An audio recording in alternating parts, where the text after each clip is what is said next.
আজকে বানাবো লাউ আলুর তরকারি। তার জন্য লাউটাকেও আমি এভাবে ছোট ছোট করে কেটে নিয়েছি আর আলুটাকে এভাবে ছোট ছোট করে কেটে নিয়েছি। আর এখানে নিয়েছি এক টুকরো আদা, কয়েকটা রসুন আর কাঁচা লঙ্কা আর কিছুটা ধনেপাতা। তো রেসিপিটা স্কিপ না করে এবার দেখতে থাকো। এখানে আমি কড়াই নিয়ে নিয়েছি আর কড়াই আমি নিয়ে নিয়েছি হাফ চামচ জিরে। এবার এটাকে আমি একটু ভালো মতো ভেজে নেব, পুড়ে গেলে হবে না। তো জিরেটা একটু ভাজা ভাজা হওয়ার পর আমি এখানে দিয়ে দিচ্ছি গুঁড়ো করে রাখা ধনে গুঁড়ো। তো এটাকেও আমি এর সঙ্গে একটু ভালো মতো ভেজে নিচ্ছি। খুব বেশি ভাজার দরকার নেই, কারণ কালো হয়ে গেলে কিন্তু ভালো লাগবে না। তাই ধনে আর জিরে গুঁড়োর গন্ধটা কিন্তু আসলেই এখানে তুলে নিতে হবে। এটা কিন্তু হয়ে গেছে ভালো মতো। এখন এখানে আমি নিয়ে নিচ্ছি পরিমাণ মতো সাদা তেল। তোমরা চাইলে কিন্তু এখানে সর্ষের তেলে ব্যবহার করতে পারো। আর আমি এখানে বড় চামচে 2 টেবিল চামচ তেল এখানে নিয়ে নিয়েছি। তো তেলটা এখানে ভালো মতো একটু গরম হয়ে গেছে। এখানে দিয়ে দিচ্ছি 5 ফোড়ন, তার মধ্যে আছে জিরে আর সর্ষে, এক টুকরো শুকনো লঙ্কা আর এক টুকরো তেজপাতা। এখন ভালো মতো নেড়ে নিচ্ছি।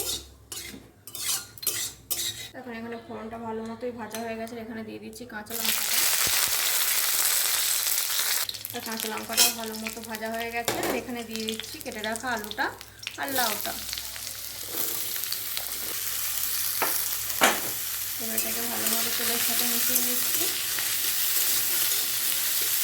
আর এখানে দিয়ে দিচ্ছি হলুদ গুঁড়ো ছোটো চামচে 2 চামচ আর নুন পরিমাণ মতো আর চিনি কিন্তু সামান্য। এবার সব কিছু একসাথে আমি ভালো মতো নেড়ে নেব। তো এখানে আলুটা আর লাউটা কিন্তু অনেকটাই ভাজা ভাজা মতো হয়ে গেছে আর সেটা তোমরা দেখতেই পাচ্ছ। আর এখানে আমি দিয়ে দিচ্ছি ছেঁচে রাখা আদা রসুনটা। আমি কিন্তু এখানে ছেঁচে দিয়েছি, তোমরা চাইলে বেটেও দিতে পারো বা কুঁড়েও দিতে পারো। এখন দিয়ে দিচ্ছি আলুটা আর লাউটা পুরোপুরি সিদ্ধ হওয়ার জন্য পরিমাণ মতো জল।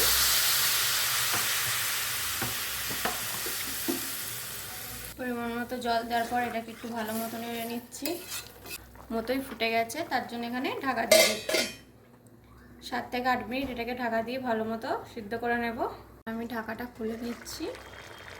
ঢাকাটা খুলে নেওয়ার পর দেখো ঝোলটা কিন্তু অনেকটাই গাঢ় হয়ে গেছে।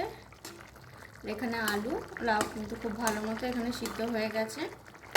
তো এখানে এবার দিয়ে দিচ্ছি আগে থেকে ভেজে রাখা জিরে আর ধনেটা, আর দিয়ে দিচ্ছি কুচিয়ে রাখা ধনেপাতা।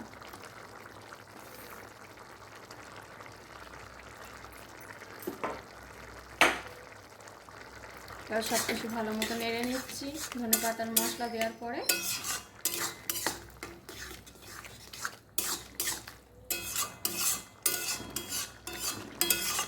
তো ধনেপাতার মশলা দেওয়ার পর এখানে 2 থেকে 3 মিনিট ঢাকা দিয়ে আবার একবার আমি রান্না করে নেব। ঢাকাটা খুলে নিচ্ছি আর দেখো এটা কিন্তু একদম লাগা লাগাও হয়ে গেছে আর শুকনো শুকনো হয়ে গেছে।